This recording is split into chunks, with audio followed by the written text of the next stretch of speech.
everyone, welcome back to another tutorial. So I'm lightly filling in my eyebrows with this Wet n Wild brow pencil that I've been really enjoying lately.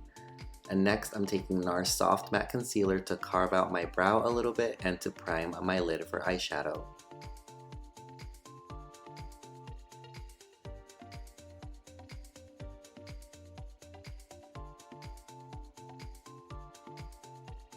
So for my eyeshadows today, I'm going to be taking the Modern Renaissance palette by Anastasia Beverly Hills, and I'm going in first with this kind of purple mauve-y, very cool tone shade here as my transition color, and I'm really liking how that's looking and building it up as well.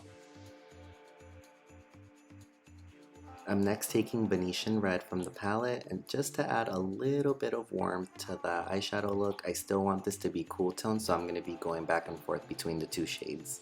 And as I'm blending that color, I'm also kind of extending it out so it could be a little bit more elongated and just adding more here to create some more definition and depth. And I'm re-adding the transition color just because I love the way these two colors mixed together. It gave me exactly what I wanted. Now I'm just cleaning up my lid area here just a little bit. And I'm gonna just place this beautiful shimmer by MAC. This actually came out a couple of years ago, like 2 years ago, and it's a really pretty like glittery lavender shimmer, and I thought it looked really pretty with this eye look, and I'm using my finger to press it on.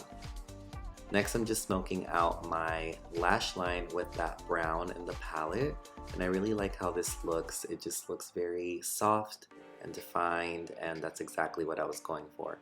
And to prep my skin, I'm taking an oldie but goodie MAC Strobe Cream in Pink Light, and I'm using Dior Airflash Foundation. It's been my go-to. I absolutely love the way that it makes my skin look both in person and on camera, and I'm just blending away.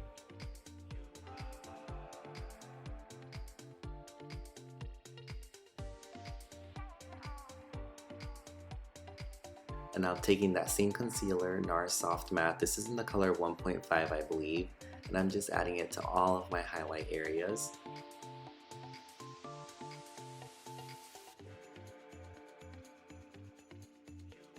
And of course just press that into the skin.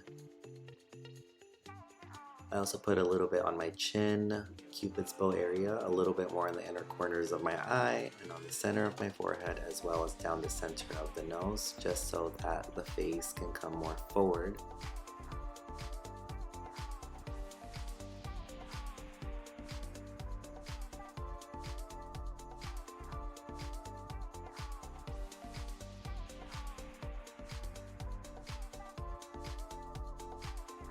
And next I'm just lightly setting my under eyes with Nye Fair powder. I've been loving this powder. If you've been watching my other tutorials, you know that I've been using this. And of course I'm taking Hoola bronzer, which I'm also recently getting back into because for a while I was just using Give Me Sun by MAC, but I've been really loving good old classic Hoola. And after bronzing, I went ahead and took this limited edition MAC highlighting all over face powder. It's kind of lavender, and it gave me a little sheen that you can't really see on camera, but it's really pretty. And I'm just gonna mist my face and prepare for highlighter. I've been loving Sleek's highlighter. It just makes me glow like a little glazed donut, and I use a small 224 MAC brush. This is my favorite way to highlight the skin. It's just very precise and gets the job done without any excess.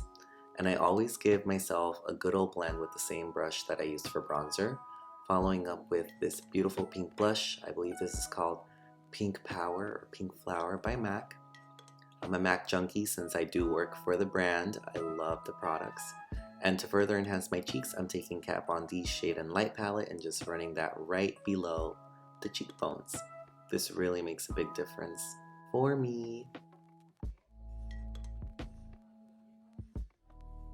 Now I'm just baking the sides of my nose because I feel like this step is very necessary for me, as well as mixing these two shades and finishing off my under eyes. As you guys can tell, I kept these eyes very soft.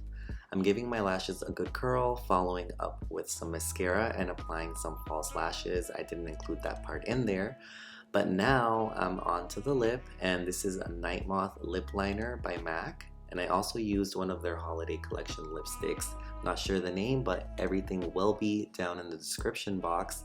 I never wear red, so this was a little different for me, but I ended up liking it. So I hope you enjoyed this tutorial, guys. Thank you so much for watching as always.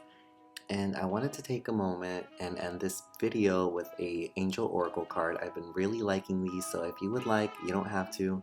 You can pause the video and just read it, and I hope that you take a little something from it.